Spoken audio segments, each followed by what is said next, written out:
Hello, Susanna Lobez here, actor turned barrister turned broadcaster turned true crime writer, and proud member of Sisters in Crime Australia. Welcome to the Scarlet Stiletto Bites podcast. For over 30 years now, Sisters in Crime Australia has supported our women crime writers, both true crime and fiction, and some criminal literary talent has been unearthed. Among many awards, there's an annual prize for short crime fiction, the Scarlet Stiletto Awards. And for those of you who prefer your stories by ear, in 2023 we commenced this podcast series, Scarlet Stiletto Bites, to celebrate the Sisters' 30th anniversary. Each story is short, but not always sweet.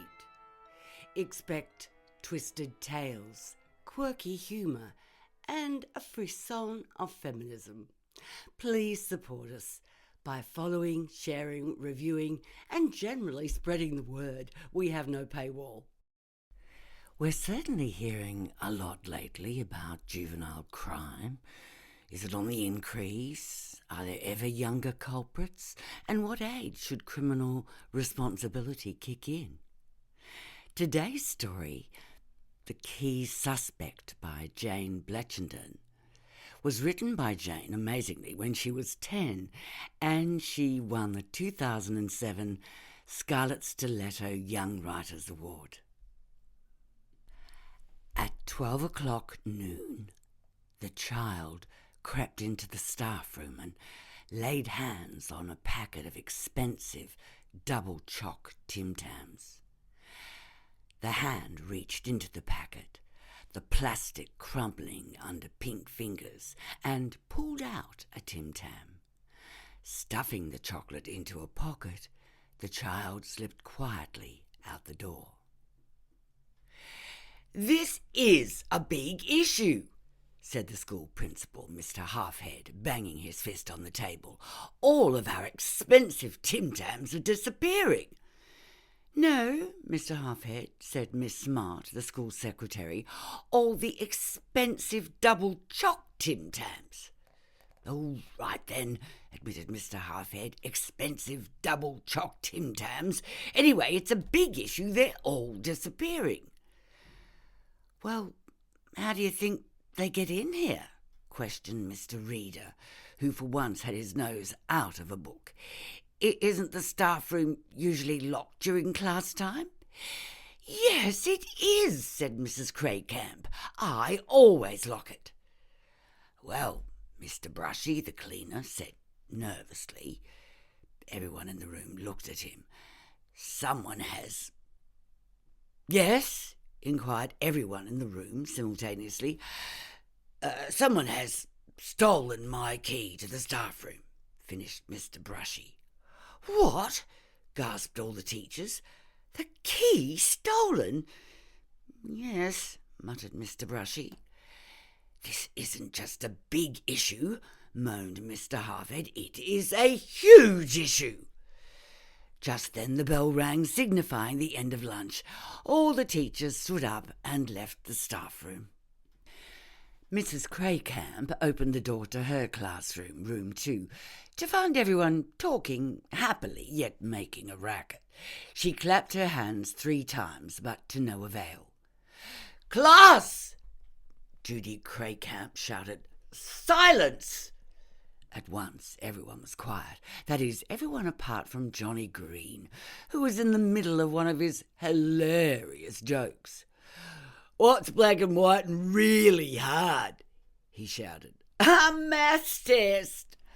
Okay, it was funny the first time, but all the 30 students in room 2 had heard it by then.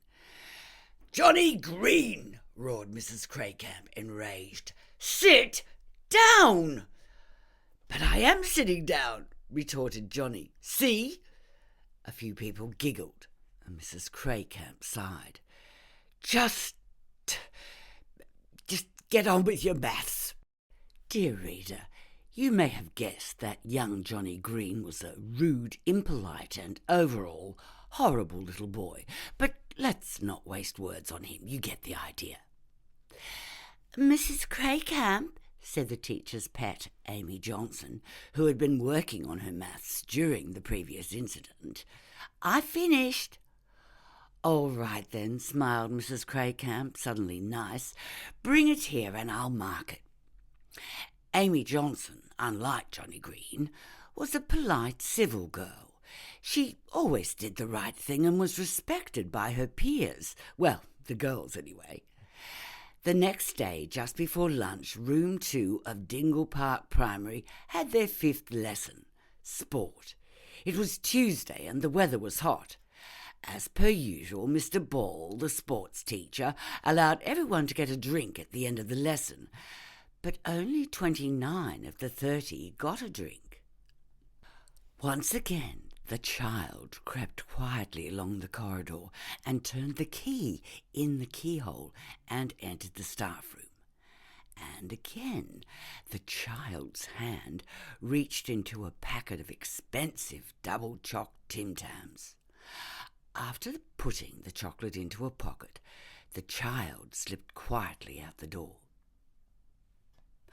On Wednesday, Mr. Halfhead called an urgent meeting for all the teachers to attend. It was again about the case of the disappearing biscuits, as they called it. When all of the teachers had taken their seats, Mr. Halfhead addressed the gathering. "The child has struck again," he cried. "It has happened 14 times in 7 weeks, and always on Tuesdays and Thursdays, the days we're always busy." "Someone," Miss Smart said, getting to the point, "someone has stolen Albert's key to the staff room." A few people glanced in Albert Brushy's direction. "Well, who could have done it?" questioned Miss Smart. "Does anyone have the slightest idea?"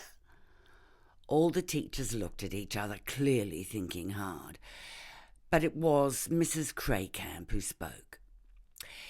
It could have been," she began. It could have been a boy in my class, Johnny Green." Mrs. Craycamp had been having a particularly bad day, and Johnny had only made it worse.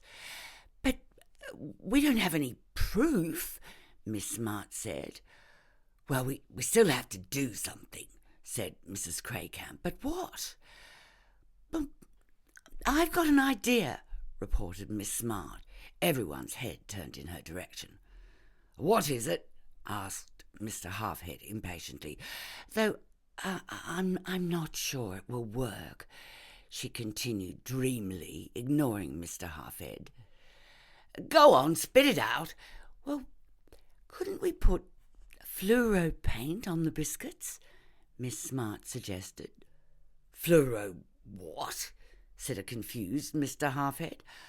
"Fluoro paint," Miss Smart informed Mr. Halfhead. It glows in the dark. If we spread it on the biscuits and the suspect takes the bait, we'll find out whether it's young Johnny Green or not." What colour does it glow?" inquired Mrs. Craycamp. "Green. It glows green," answered Mrs. Smart. "Oh, you're a genius!" shouted Mr. Halfhead to a triumphant Miss Smart. "Let's catch Green with Green." From there the teachers decided that just before home time they would take the whole school into the library to watch a movie.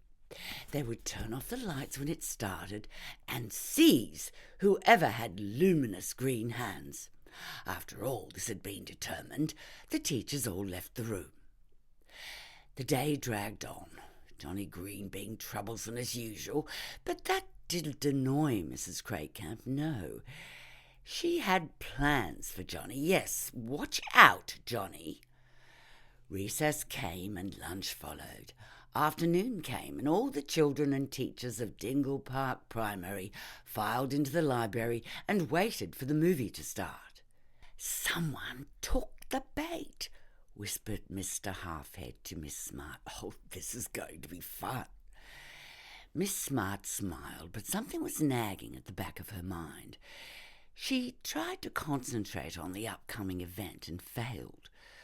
Oh, what would happen if she was wrong about the fluoro paint? What would happen if it didn't work? Miss Smart tried to convince herself that she was Felicity Smart, who was never wrong. In front of the children, the TV screen flickered into life.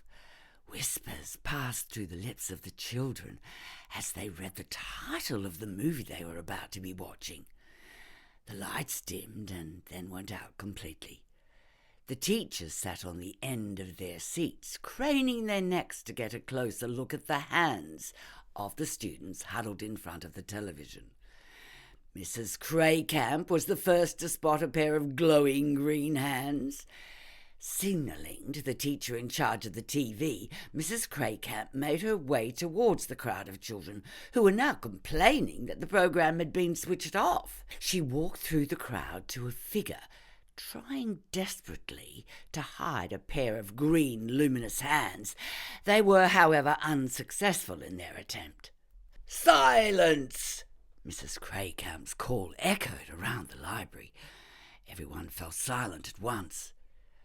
"Over the past few weeks," Mrs. Craycamp continued, "someone stole the key to the staff room and has been stealing our expensive double choc Tim Tams."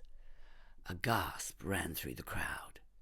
With a well-timed pause, Mrs. Craycamp said, "And this only happens on Tuesdays and Thursdays when all the teachers are busy." Another wave of shock reverberated throughout the students. Finally, we came to a conclusion that since we could not catch this culprit in the act, we decided to spread fluoro paint on the Tim Tams. All the children swapped puzzled glances. "If you're wondering what fluoro paint is," explained Mrs. Craycamp to many of the students' relief, "it's a type of non-toxic paint that glows green in the dark. Anyway, on Wednesday evening we spread this paint on the Tim Tams, and just before lunch today, Johnny Green, the culprit, took the bait." And with this, Judy Craycamp signalled to Mr. Brushy to turn on the lights, which he did.